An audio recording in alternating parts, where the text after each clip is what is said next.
A história da humanidade é dividida entre antes de Cristo e depois de Cristo.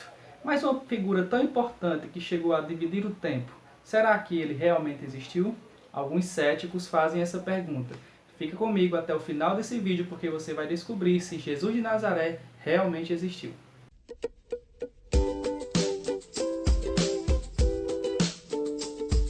Seja bem-vindo a mais um vídeo do canal A Bíblia Diz. Hoje nosso estudo vai ser um pouco diferente. Hoje nós não vamos responder perguntas. Hoje nós vamos estudar a respeito da figura histórica de Jesus de Nazaré. Será que essa pessoa tão importante que chegou a dividir o tempo entre antes de seu nascimento e depois de seu nascimento realmente existiu?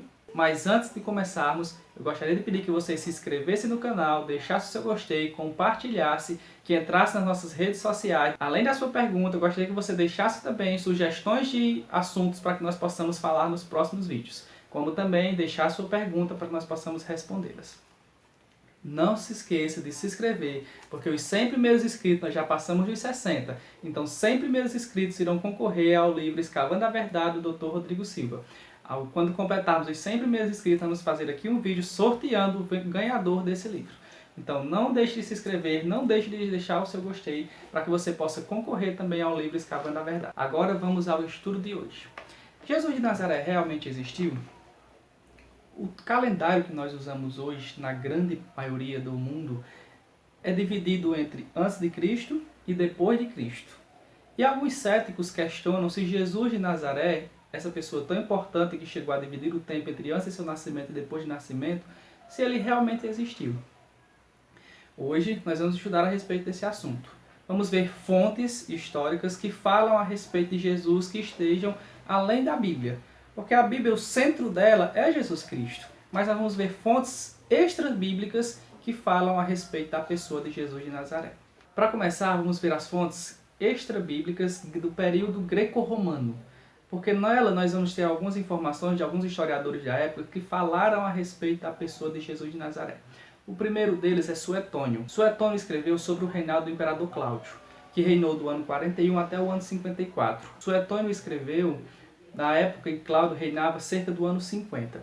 E ele diz o seguinte: ele baniu de Roma todos os judeus que estavam continuamente fazendo distúrbios por instigação de um Crestus. Pela história judaica e pela história cristã, nós sabemos que esse Crestus é uma variante do nome Cristo.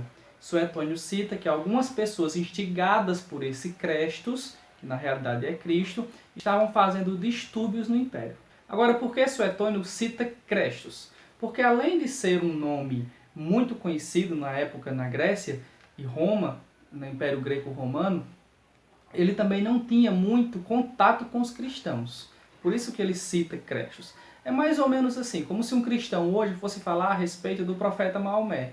Como nós não temos tanto contato assim com a religião islâmica, nós não saberíamos contar detalhes, a não ser aquela pessoa que se aprofunde mais para estudar a respeito do islamismo e do profeta Maomé.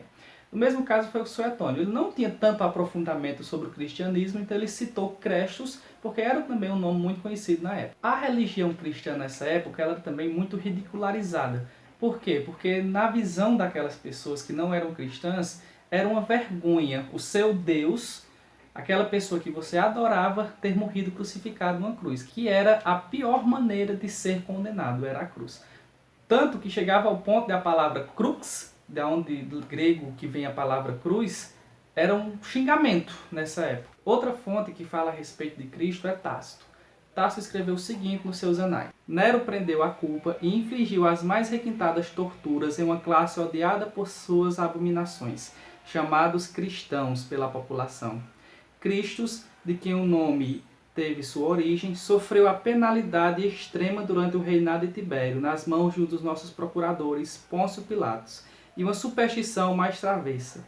Assim, verificado no momento, novamente estourou não só na Judéia, a primeira fonte do mal, mas mesmo em Roma, onde todas as coisas hediondas e vergonhosas de toda a parte do mundo encontram seu centro e se tornam populares. Nós vemos em Tácito aí não só a citação a Jesus de Nazaré, que ele chama de Cristos, mas também cita que ele foi morto no governo do imperador Tibério por um procurador chamado Pôncio Pilatos. Outra fonte também que cita Jesus de Nazaré é Plínio o Jovem. Em uma carta ao imperador Trajano, ele diz o seguinte: eles estavam acostumados a se encontrar antes do amanhecer e a recitar um hino entre eles para Cristo, como se ele fosse um deus. Plínio, o jovem, ele tinha muito contato com os cristãos. Por quê? Porque ele era responsável por julgar muitos deles, inclusive levando-os à condenação e à morte. Só essas 3 fontes históricas por si já comprovam a existência de Jesus de Nazaré.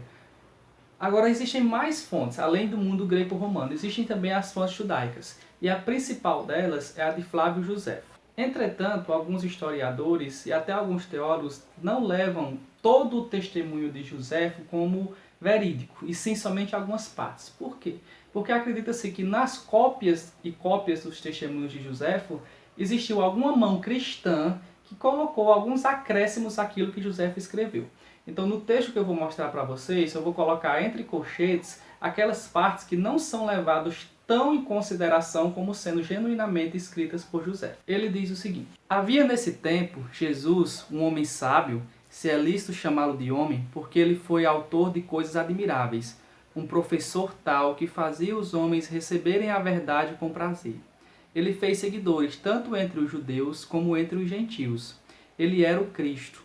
E quando Pôncio Pilatos, segundo a sugestão dos principais entre nós, condenou-o à cruz, os que os amaram no princípio não esqueceram, porque ele apareceu a eles vivo novamente no 3º dia, como os divinos profetas tinham previstos estas e milhares de outras coisas maravilhosas a respeito dele.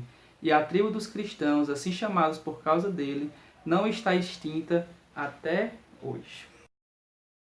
Mesmo existindo algumas controvérsias a respeito desse texto que nós acabamos de ler, Josefo escreveu outro texto que é livre de controvérsias, e ele diz o seguinte: Ananias aproveitou o tempo da morte de Festo, e Albino ainda não tinha chegado, para reunir um conselho, dentro do qual fez comparecer Tiago, irmão de Jesus, chamado Cristo, e alguns outros, acusando-os de terem desobedecido às leis, e os condenou ao apedrejamento.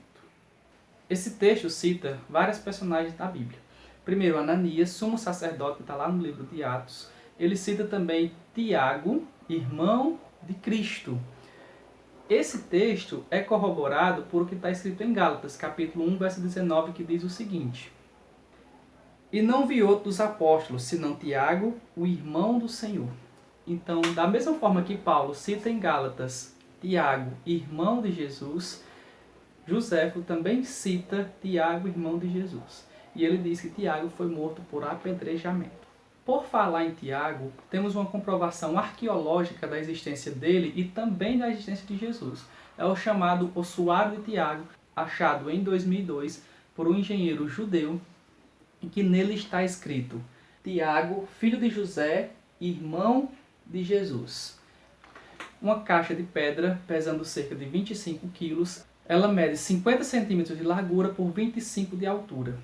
A respeito dela, o Dr. Rodrigo Silva diz o seguinte: a paleografia mostrou que as letras aramaicas eram do 1º século. A primeira e a segunda parte da inscrição têm a mesma idade, e o estudo da pátina indica que tanto o caixão quanto a inscrição têm 2000 anos. Essas citações tornam quase uma unanimidade que Jesus de Nazaré realmente existiu.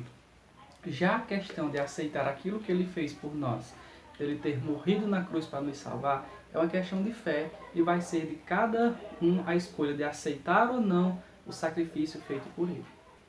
E eu gostaria de pedir mais uma vez que você se inscrevesse no canal para que você possa concorrer ao livro Escavando a Verdade. Você pode deixar suas perguntas, suas sugestões de assuntos nas nossas redes sociais, facebook.com/biblia7 e instagram.com/biblia7. Ajude nosso canal a crescer compartilhando e divulgando o nosso vídeo. Muito obrigado e fique com Deus.